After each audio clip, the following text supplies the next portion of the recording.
Graça e paz, meus irmãos. Abram as suas Bíblias no livro de Gálatas, capítulo 6. Nós vamos fazer a leitura e um breve estudo dos versículos 1 ao 5. O auxílio mútuo e a responsabilidade pessoal. Versículo 1. Irmãos, se alguém for surpreendido em alguma falta, vós, que sois espirituais, corrigiu com espírito de brandura. E guarda-te para que não sejais também tentado. Levai as cargas uns dos outros, e assim cumprireis a lei de Cristo. Porque se alguém julga ser alguma coisa, não sendo nada, a si mesmo se engana. Mas prove cada um seu labor, e então terá motivo de gloriar-se unicamente em si, e não em outro. Porque cada um levará o seu próprio fardo. Meus irmãos, vamos iniciar o estudo do capítulo 6 do livro de Gálatas. É o último capítulo, estamos concluindo o estudo de mais esse livro. Aqui nós vamos tratar sobre o auxílio mútuo e a responsabilidade pessoal. Vamos fazer um estudo dos versículos 1 a 5.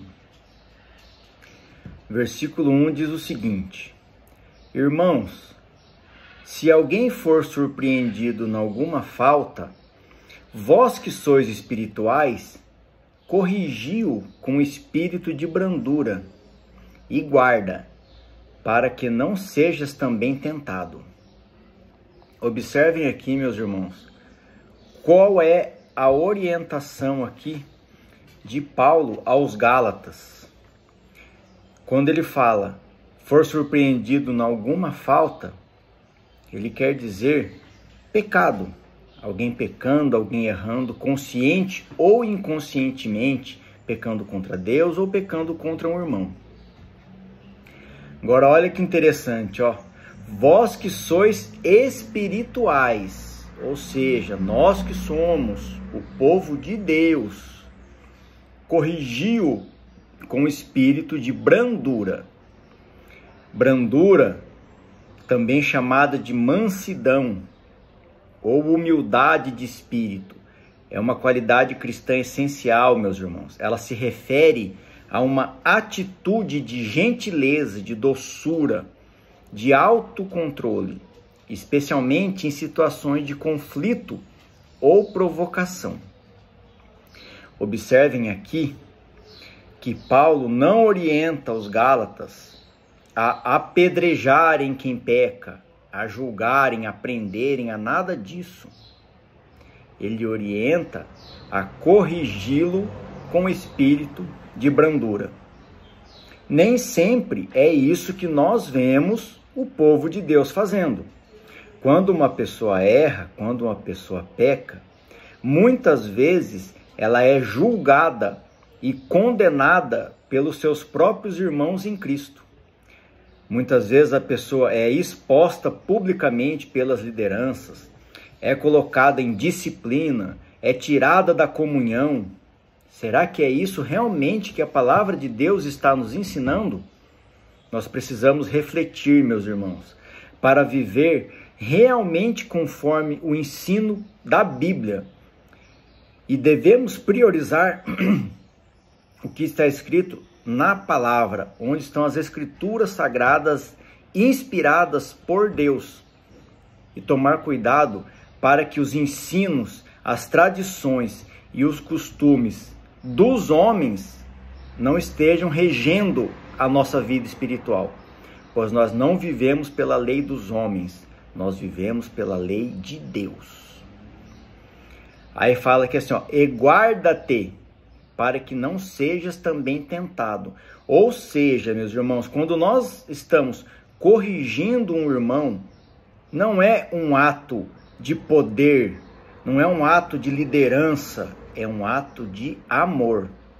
Mas se a função tiver sido desviada para que nós sejamos juízes, sejamos carrascos, sejamos as pessoas que vão condenar, julgar e fazer com que a pessoa pague pelo seu pecado, nós estamos correndo um sério risco de estarmos pecando.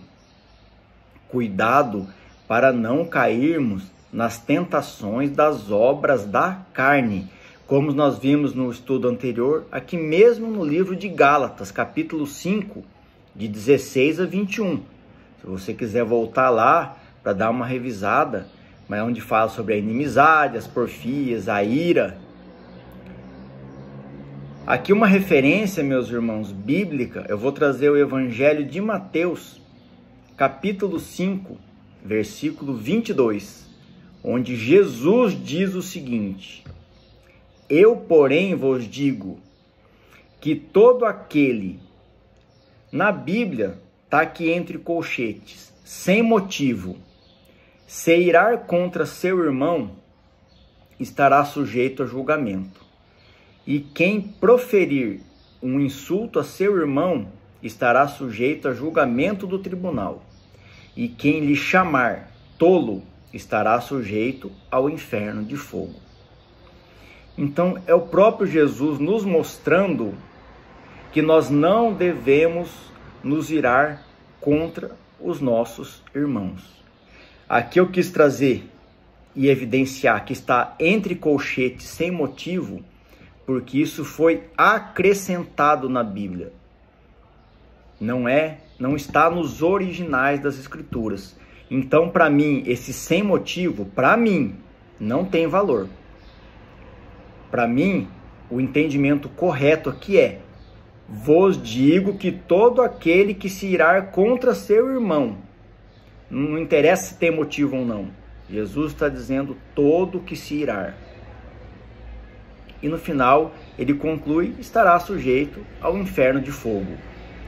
Nós devemos ter o entendimento da palavra, não pode ter desvio nem de finalidade, nem de função, nem de interpretação. É a palavra pura, simples e verdadeira. É isso que Jesus espera de nós.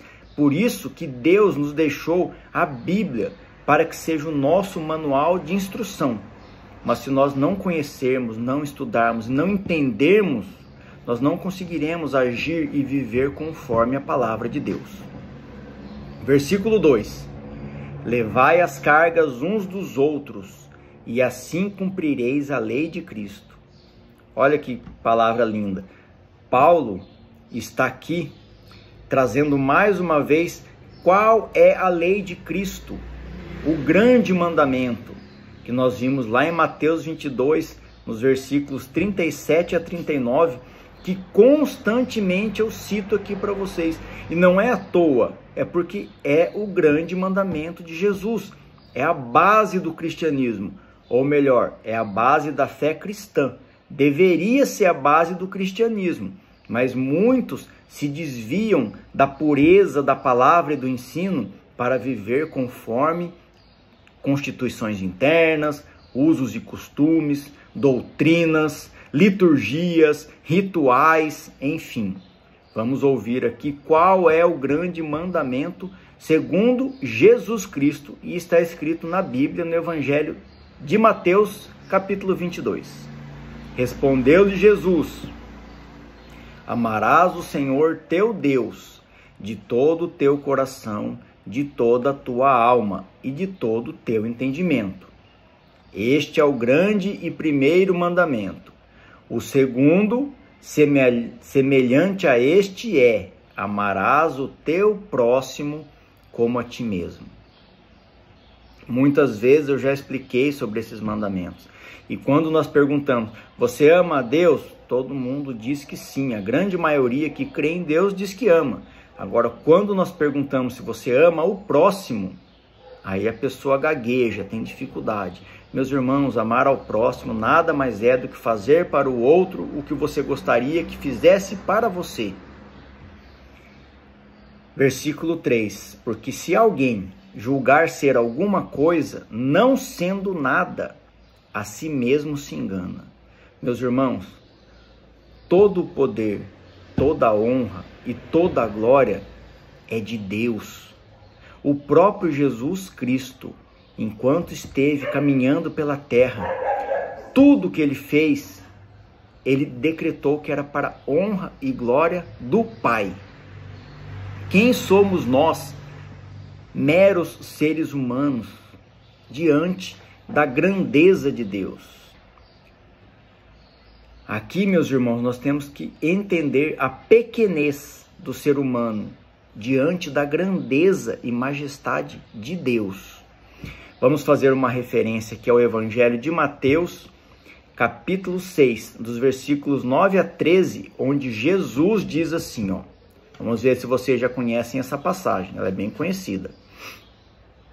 Portanto, vós orareis assim: Pai nosso que estás nos céus, santificado seja o teu nome. Venha o teu reino. Faça-se a tua vontade, assim na terra como no céu. O pão nosso de cada dia dá-nos hoje, e perdoa-nos as nossas dívidas, assim como nós temos perdoado aos nossos devedores. E não nos deixeis cair em tentação, mas livra-nos do mal.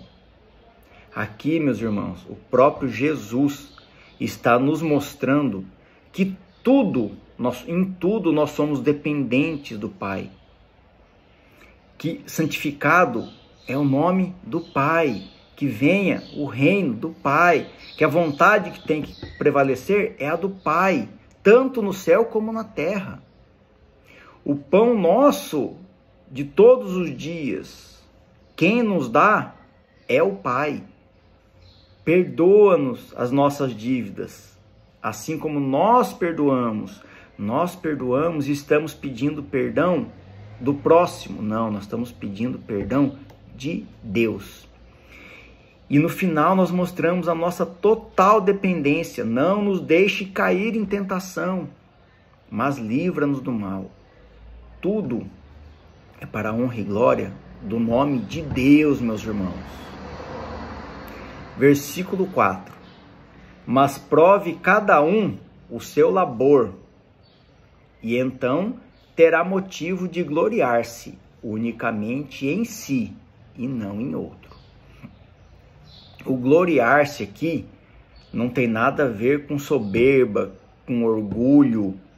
O gloriar-se é alcançar a glória unicamente em si, pela tua obra, por quem você é.